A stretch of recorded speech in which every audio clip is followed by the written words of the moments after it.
रहीम अस्सलामु अलैकुम dear student. तो इससे पिछले लेक्चर में हमने इलेक्ट्रिक फील्ड लाइंस को डिस्कस किया था। ठीक है, उसमें हमने 3 केसेस डिस्कस किए थे कि जब आइसोलेटेड पॉजिटिव चार्ज होगा तब इलेक्ट्रिक फील्ड लाइंस की डायरेक्शन क्या होगी, जब आइसोलेटेड नेगेटिव चार्ज होगा तब इलेक्ट्रिक फील्ड लाइंस की डायरेक्शन क्या होगी, और फिर हमने देखा था कि जब दो ऑपोजिटली चार्ज थे तो तब इलेक्ट्रिक फील्ड लाइंस की डायरेक्शन क्या थी। आज हम इससे नेक्स्ट टॉपिक मतलब इसका जो अगला पार्ट है उसको हम डिस्कस करते हैं। ठीक है, तो उसमें हमने आज डिस्कस करना है कि electric field lines due to same charges, कि जब दो चार्जेस सेम आ जाते हैं तब इलेक्ट्रिक फील्ड लाइंस किस तरह की होती हैं, वहाँ पे इलेक्ट्रिक फील्ड कितनी होती है, ये सारी चीज़ें हम इसमें डिस्कस करेंगे। तो सबसे पहले जब दो सेम चार्जेस आ जाते हैं तो जी उनमें जो लाइंस होती हैं वो एक दूसरे के क्या होती हैं, पैरेलल होती हैं। ठीक है, लाइंस क्या होती हैं, पैरेलल होती हैं। अब यहाँ पे डायग्राम अगर आप देखें ना, क्योंकि दो सेम चार्जेस हैं, अब सेम चार्जेस क्या करते हैं, एक दूसरे को रिपेल करते हैं। तो ये लाइंस क्या कर रही हैं, आउटवर्ड मूव कर रही हैं और एक दूसरे से पीछे की तरफ जा रही हैं, मतलब कि एक दूसरे को क्या कर रही हैं, रिपेल कर रही हैं। और ये देखें दूसरा पॉइंट मैंने लिखा है कर्व्ड लाइंस, कि ये लाइंस जो हैं वो कर्व्ड हैं जी। उसके बाद क्योंकि लाइंस के अंदर चार्जेस भी फ्लो कर रहे होते हैं तो चार्ज भी क्या फॉलो करेंगे, कर्व्ड पाथ को फॉलो करेंगे। E is non uniform. अब देखें ना, कहीं पे लाइन ज़्यादा क्लोज है, कहीं पे लाइन के दरमियान फासला ज़्यादा है, मतलब वो क्या है, नॉन यूनिफॉर्म है। तो जहाँ पे अगर लाइंस क्लोज होंगी वहाँ पे इलेक्ट्रिक फील्ड क्या होगी, ज़्यादा होगी। जहाँ पे लाइंस के दरमियान फासला ज़्यादा होगा वहाँ पे इलेक्ट्रिक फील्ड क्या होगी, कम होगी। ई ज़ीरो एट दी सेंटर। अब सेंटर में देखें ना, कोई भी लाइन नहीं है, क्योंकि ये एक दूसरे को रिपेल कर रही है, तो सेंटर में कोई भी, सेंटर वाला जो पोर्शन है वो क्या है, खाली है। तो इसलिए जो इलेक्ट्रिक फील्ड है ना वो सेंटर में क्या है, ज़ीरो है।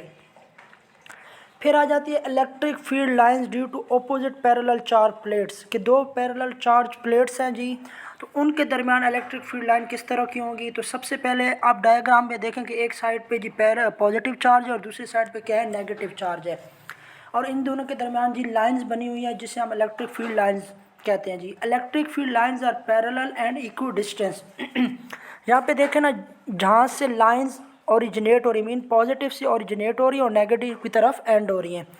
अब वहाँ पे लाइन, सारी लाइंस अगर देखें तो वो सारी क्या है, पैरेलल हैं। ठीक है, और उन सब का एक दूसरे के साथ फासला जो है वो भी क्या है, पैरेलल है, मतलब इक्वी डिस्टेंस है। E is uniform. अब यहाँ पे देखें ना, लाइंस पैरेलल हैं तो इसलिए हम क्या कह सकते हैं कि जो इलेक्ट्रिक फील्ड भी है वो भी क्या होगी, यूनिफॉर्म होगी।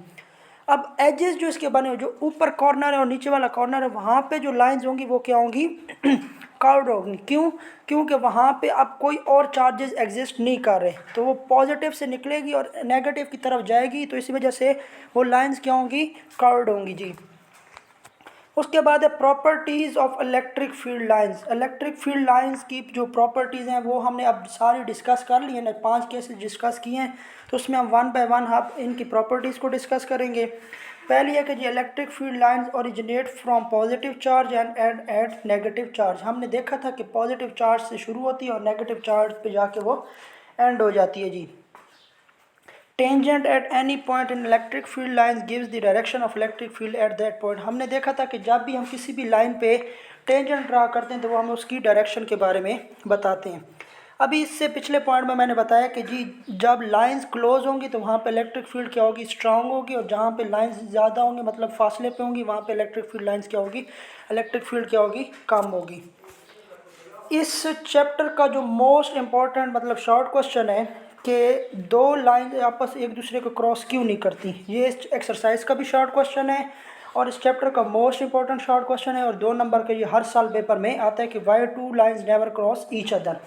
अब देखें ना, हम जब भी बात करते हैं कि जी पॉजिटिव एंड से ओरिजिनेट होती है और नेगेटिव एंड की तरफ वो क्या होती है, एंड होती है। अब उनकी डायरेक्शन क्या हो जाती है, एक डायरेक्शन होती है ना।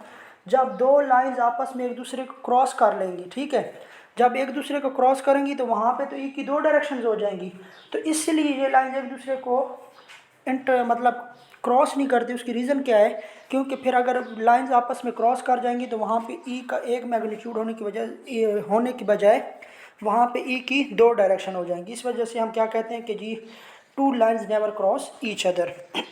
तो ये जी आज का लेक्चर था, अगर कहीं पे भी आप लोगों को इशू है तो आप पूछ सकते हैं।